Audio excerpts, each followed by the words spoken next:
Bismillahirrahmanirrahim.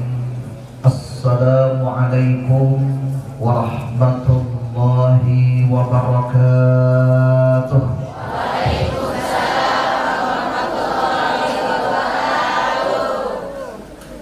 Yang menjawab salam didoakan masuk surga. Yang tidak menjawab salam didoakan suaminya nikah lagi. Sekali lagi, assalamualaikum warahmatullahi wabarakatuh.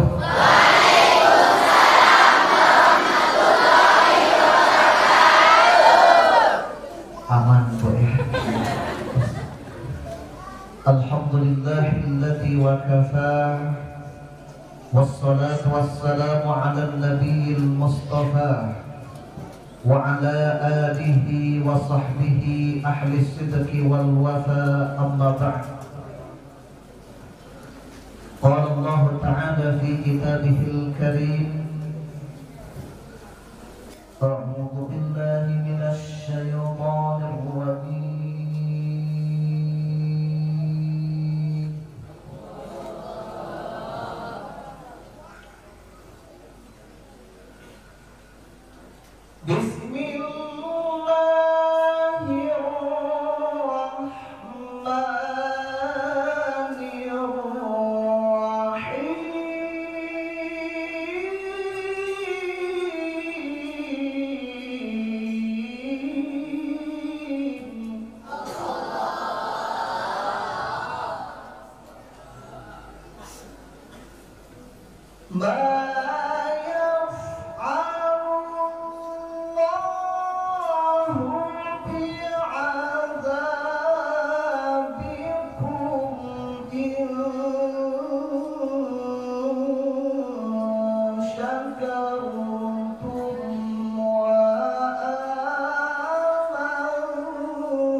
Nabi sallallahu alaihi wasallam, la yudkhilal jannata ahadan amaluhu.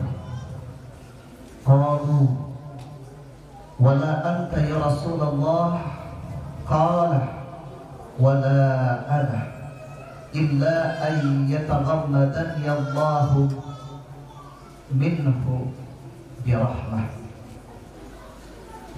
Ma'asyiral muslimin wal muslimat yang dirahmati Allah Subhanahu wa taala, wabil khusus bapak kita, orang tua kita, guru kita, Dr. Kiai Haji Saudi Abdul Razak alladzi akramtuhu wa haradtuhu, yang saya hormati para asatidz wal asatidzah, ketua majelis taklim beserta jajarannya, para santriwan dan santriwati yang saya banggakan. Kumaha damang sadayana? Sehat kaki? Sehat. Insya Allah. Ada kultum kuliah terserah antum, ada kutil kuliah 3 menit, ada kudis penyakit kulit. Pilih yang mana Bapak Ibu? Yang kudis.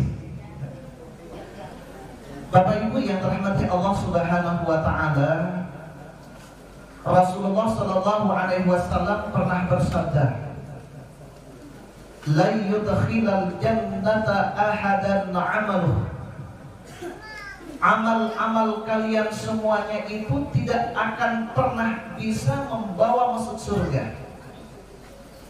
Jadi Bapak Ibu melaksanakan sholat, puasa, zakat, membaca Al-Quran, hadir ke majlis taklim, kata Rasulullah SAW, tidak akan pernah bisa membawa masuk surganya Allah Subhanahu wa Ta'ala. Bingung kagak Bapak Ibu? Karena selama ini kita melaksanakan sholat ingin masuk surga, puasa, zakat, baca Al-Quran, hadir ke majlis taklim ingin masuk surga. Bahkan Allah Subhanahu wa Ta'ala mengatakan, wa basyiril ladzina amanu wa 'amilus shalihati anna lahum jannat.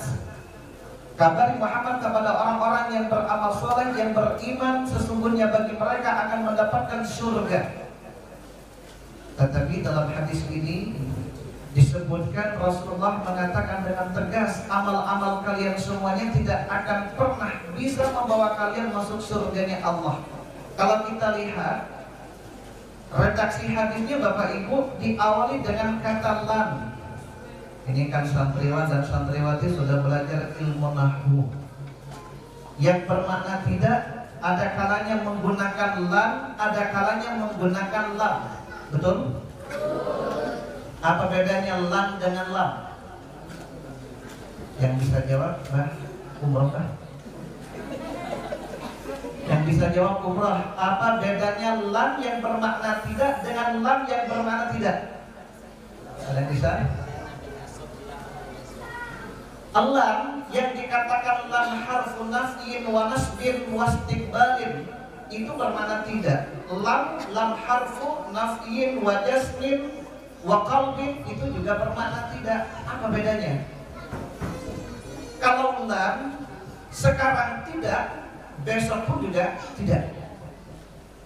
Kalau lam sekarang tidak, besok bisa iya. Nah, dalam hadis ini Bapak Ibu yang dirahmati Allah Subhanahu wa Ta'ala, Rasulullah mengatakan la yudkhilal jannata ahadan amalun, amal-amal kalian semuanya tidak akan dapat pernah bisa membawa masuk surganya Allah Subhanahu wa Ta'ala. Bukan hanya kita saja yang bingung Bapak Ibu, tetapi para sahabat pada saat itu bertanya kepada Rasulullah karena kebingungan. Kalau para sahabat bertanya, wala anta ya Rasulullah, bagaimana dengan amal-amalmu ya Rasul? Rasulullah mengatakan, Rasulullah menjawab, wala ana, amal-amalku juga tidak akan pernah bisa membawaku masuk surganya Allah Subhanahu wa Ta'ala. Padahal kalau kita lihat bagaimana ibadahnya Rasulullah SAW sungguh luar biasa, betul? Bahkan di dalam sejarah dikatakan saking lamanya berdiri Rasulullah SAW qiyamul lail, kakinya bengkak, sehingga Siti Aisyah mengatakan kepada Rasulullah, ya Rasulullah, ya Nabi Allah, engkau sudah dijamin masuk surganya Allah, sudah dimaksum. Coba 1 malam 2 malam berhenti untuk melaksanakan qiyamul lail, kakimu bengkak ya Rasul. Apakah jawaban Rasulullah SAW? Justru karena aku dijamin oleh Allah Subhanahu wa Ta'ala, aku malu kalau aku tidak termasuk orang yang bersyukur kepada Allah, yang senantiasa gunakan waktu, gunakan umur ini untuk mendekatkan diri kepada Allah Subhanahu wa Ta'ala. Kemudian Rasulullah melanjutkan, illa ayyataghammadani Allahu birahmatih, kecuali kalau amal-amal itu dibungkus mengharapkan rahmatnya Allah Subhanahu wa Ta'ala. Kalau begitu Bapak Ibu yang dirahmati Allah Subhanahu wa Ta'ala, bukan sholat, bukan puasa, zakat dan amal-amalan yang lain yang dapat membawa kita masuk surganya Allah, tetapi rahimnya Allah Subhanahu wa Ta'ala. Jadi sebenarnya ketika kita melaksanakan sholat, kenapa Bapak Ibu melaksanakan sholat? Ya karena saya ingin mendapatkan kasih sayangnya Allah. Bayangkan oleh Bapak Ibu yang melaksanakan sholat, kadang-kadang sholat pun ketika dilaksanakan hanya 2 menit beres pun. Ketika ditanyakan, Bu, kenapa cepat sekali sholatnya? Profesional atau tos 60 tahun abdi mah. Nah, sholat yang 2 menit ingin ditukar dengan surganya Allah Subhanahu wa Ta'ala, sungguh tidak pantas Bapak Ibu. Ada cerita ada sebuah kisah. Pada zaman Bani Israel ada seseorang yang umurnya 500 tahun. Selama 500 tahun siang malam beribadah kepada Allah Subhanahu wa taala. Di sampingnya dia hidup di sebuah pulau. Di sampingnya itu ada air. Airnya tawar. Logikanya kalau dikelilingi oleh lautan, airnya pasti asin ya, betul Bapak Ibu. Kemudian di situ buah delima setiap saat, setiap hari berbuah Bapak Ibu. Itu rahmat rahimnya Allah diberikan kepadanya. Suatu saat ketika dia dipanggil oleh Allah Subhanahu wa taala, dia mengatakan, ketika Allah mengatakan engkau akan dimasukkan surga, apa kata dia? Aku tidak mau masuk surga kecuali dengan amal-amalku ya Allah. Kemudian ketika diperhitungkan, ternyata amal-amal baik, amal-amal soleh yang dilakukan 500 tahun lamanya itu tidak bisa ditukar dengan surganya Allah Subhanahu wa ta'ala. Kalau begitu nanti habis pengajian saya nggak sholat karena sholat tidak bisa membawa masuk surga. Saya nggak mau puasa, salah juga Bapak Ibu. Karena kata Allah Subhanahu wa ta'ala, wa rahmati wasi'at kulla syai'. Rahmatnya Allah itu meliputi segala sesuatu. Kalau kita ingin mendapatkan rahmatnya Allah Subhanahu wa ta'ala harus sholat. Ingin mendapatkan kasih sayangnya Allah Subhanahu wa ta'ala, puasa, zakat, hadir ke majelis ta'lim, tilawatil Quran, kita baru mendapatkan rahmatnya Allah. Pernah ada seorang sufi yang bernama Rabi'atul Adawiyah. Di sini ada yang bernama Rabi'atul Adawiyah? Ada? Seorang sufi terkenal di Timur Tengah. Dia pernah mengatakan, ya Allah, kalau seandainya aku diizinkan oleh Engkau ya Allah, akan aku bakar itu surga, biar orang yang beribadah kepadamu ya Allah tidak ingin reward surgamu. Kalau seandainya aku diizinkan olehmu ya Allah, akan aku bawa air sebanyak-banyaknya dan aku padamkan itu api neraka, biar mereka yang beribadah bukan karena takut neraka, tetapi karena cinta kepadamu ya Allah, yang terkenal akhirnya dengan mahabbatullah. Jadi aliran cinta kepada Allah, pokoknya beribadah kepada Allah, beribadah kepada Allah Subhanahu wa ta'ala. Pertanyaannya Bapak Ibu, bagaimana kalau seandainya ada di antara kita sholat ingin masuk surga, puasa takut masuk nerakanya Allah Subhanahu wa ta'ala? Benar kagak Bapak Ibu? Benar kagak Bapak Ibu? Benar. Tetapi tingkatan imannya masih kaleng-kaleng. Tingkatan imannya karena ingin reward, melaksanakan ibadah karena takut masuk nerakanya Allah. Padahal ketika kita doa kita sering mengatakan, inna salati wa nusuki wa mahyaya wa mamati lillahi rabbil alamin. Sesungguhnya salatku, ibadahku, matiku, hidupku lillahi, karena Allah. Tetapi untuk iman yang masih tingkatan rendah, nggak apa-apa melaksanakan ibadah karena ingin masuk surga. Itulah cara Allah Subhanahu wa ta'ala memotivasi kita biar dia beribadah. Tetapi kalau sudah tingkatan level tinggi, harus diluruskan niatnya karena Allah Subhanahu wa ta'ala. Pernah nggak Bapak Ibu ketika bersedekah ingin ditambah 700 kali lipat? Wah, saya mau bersedekah biar bertambah harta saya. Ada kalanya ketika kita bersedekah tanpa berpikir panjang, pokoknya karena Allah saja, hitungan detik, hitungan menit langsung oleh Allah diganti berlipat ganda, betul? Tetapi, alamak, barusan saya bersedekah, kenapa sekarang dapatnya banyak sekali dilipat gandakan oleh Allah? Oh, barusan saya baru habis sedekah, barusan sedekah saya 10.000, saya mau sedekah 100.000 biar diganti oleh Allah Subhanahu wa ta'ala, kan gitu ya? Kadang-kadang karena niatnya ingin ditambah oleh Allah Subhanahu wa ta'ala, ditunggu berapa jam, berapa hari gak ditambah-tambah oleh Allah Subhanahu wa ta'ala. Kenapa? Karena ibadah kita karena ingin reward, karena ingin pahala, ingin ditambah rezekinya oleh Allah Subhanahu wa ta'ala. Makanya untuk majelis taklim Nurul Qamar, saya yakin ibu-ibu semuanya imannya level tinggi, bukan karena ingin masuk surga, bukan karena takut neraka, tetapi karena Allah Subhanahu wa ta'ala. Bahkan kita sering mendengar idza hilastu lil firdausi ahla wa la aqwa ala naril jahim fa hadli taubat tawafir dhunubi fa inna tawafir dzambi ma'adini. Aku tak pantas masuk surga Firdausmu ya Allah karena saking banyaknya dosa. Dan aku tidak akan pantas masuk surga Firdausmu karena banyaknya dosa. Dan aku pun tidak akan kuat masuk neraka-Mu karena saking panasnya. Oleh karena itu ampuni dosa-dosaku dan berikanlah aku tempat-tempat yang mulia di sisi-Mu. Kan gitu, seharusnya seperti itu. Bisa Bu? Sekarang rubah niatnya. Dan ini adalah salah satu tip agar kita hidupnya bahagia di dunia maupun di akhirat. Yang kedua, kalau Bapak Ibu ingin hidupnya bahagia di dunia dan akhirat, ada seorang filosof yang bernama Aristoteles. Kenal Bu? Tukang nyangkul sebelah rumah. Seorang filosof Aristoteles mengatakan life is never flat. Paham Bu? Bubur kacang hijau campur es.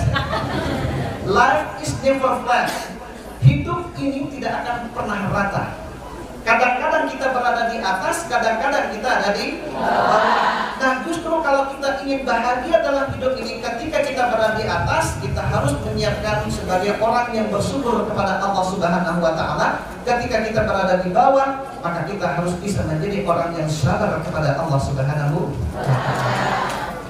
Kalau kita ingin dikatakan orang yang bersyukur kepada Allah, di dalam beberapa tafsir dikatakan tidak cukup hanya mengucapkan alhamdulillah, tetapi harus diakui kesehatan, harta yang diberikan oleh Allah Subhanahu wa Ta'ala itu datangnya dari Allah. Kemudian kesehatan, harta yang diberikan oleh Allah Subhanahu wa Ta'ala kita gunakan sesuai dengan harapan Allah, yaitu segala aktivitas kita harus bernilai ibadah kepada Allah Subhanahu wa Ta'ala sesuai dengan penciptaan Allah kepada kita semuanya.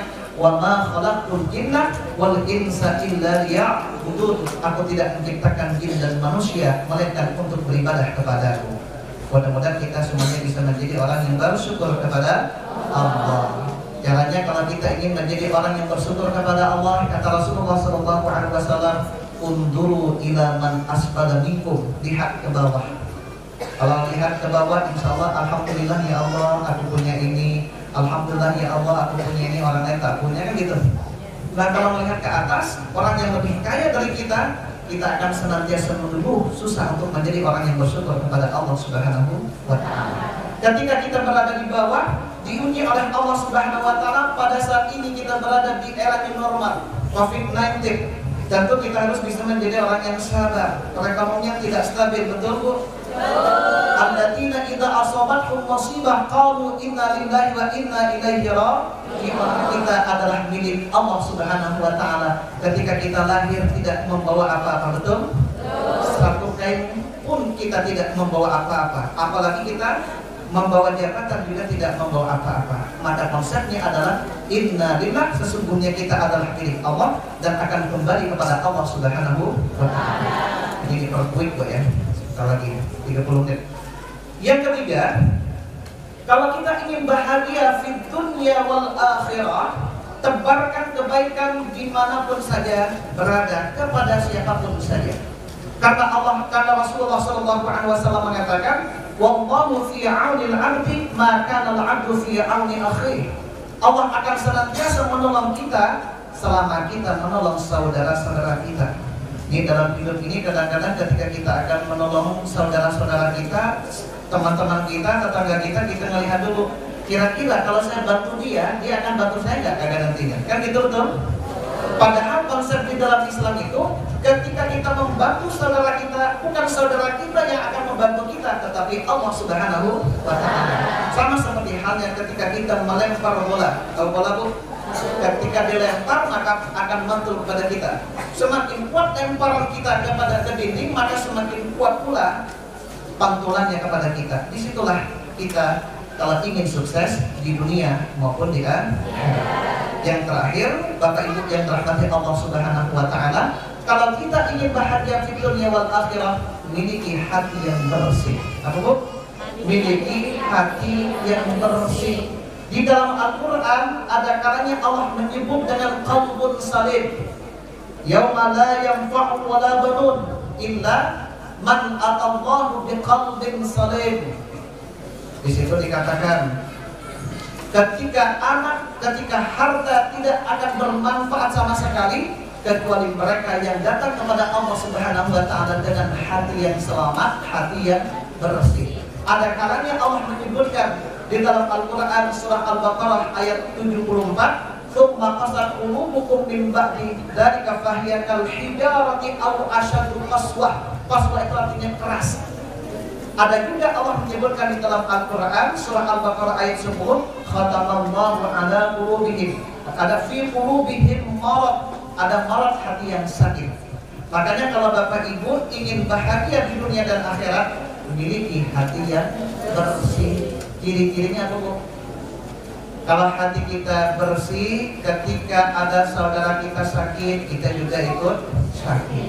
Ketika ada saudara kita bahagia, kita juga ikut bahagia. Itu ciri-ciri hatinya bersih. Kalau hatinya keras, hatinya sakit, ciri-cirinya bagaimana, Bu? Ketika tetangganya sakit, dia nengok kagak? Kagak nengok. Kalaupun nengok, kadang-kadang dia, "Ibu sakit apa?" "Oh, saya mah sakit tipes." "Oh, sama dengan tetangga saya juga sakit tipes, udah 5 hari meninggal dunia." "Ibu berapa hari?" 3 hari. Tuh, 2 hari lagi akan meninggal dunia. Ada yang seperti itu. Ada juga kadang-kadang hadir ke majelis taklim. Ini bukan di sini ya, di Bandung. Hatinya yang keras, hatinya yang sakit ketika bertemu dengan teman-temannya pakai kerudung, bisik-bisik, sok tinggal, sok lihat. Kayak apa ini? Coba lihat kerudungnya kayak taplak ninja. Ada kalanya juga ngelihat datang lagi, "Assalamualaikum," bisik-bisik, "Bos, sok lihat." Eta kerudungnya eta menita nyambungnya, nggak nyambung eta, biru itanya putih dan sebagainya. Ada juga yang pakai seragam bagus banget, sok tinggal lihat ya. Eta mah 3 bulanan, kurang 1 bulan dari itu. Kurang 1 bulan lagi cicilannya. Bajunya nyicil, Bu. Kadang-kadang seperti itu. Itu hatinya bersih kagak, Bu? Tidak. Makanya kalau di sini ada nggak seperti itu? Tidak ada. Kagak ada. Kagak jauh beda barangkali. Insya Allah di sini majelis taklim Nurul Qamar hatinya bersih. Insya Allah bahagia di dunia dan akhirat. Sebenarnya panjang sekali, tetapi insya Allah akan bertemu di lain kesempatan. Tadi sama panitia dikasih waktu 30 menit, tetapi mudah-mudahan kita bisa kenal ya, bisa bertemu kembali di lain kesempatan, bisa berkumpul seperti ini, menambah ilmu, dan mudah-mudahan kita semuanya bukan hanya saat ini saja berkumpul, tetapi di surganya Allah Subhanahu wa taala bisa berkumpul. Amin. Amin ya rabbal alamin.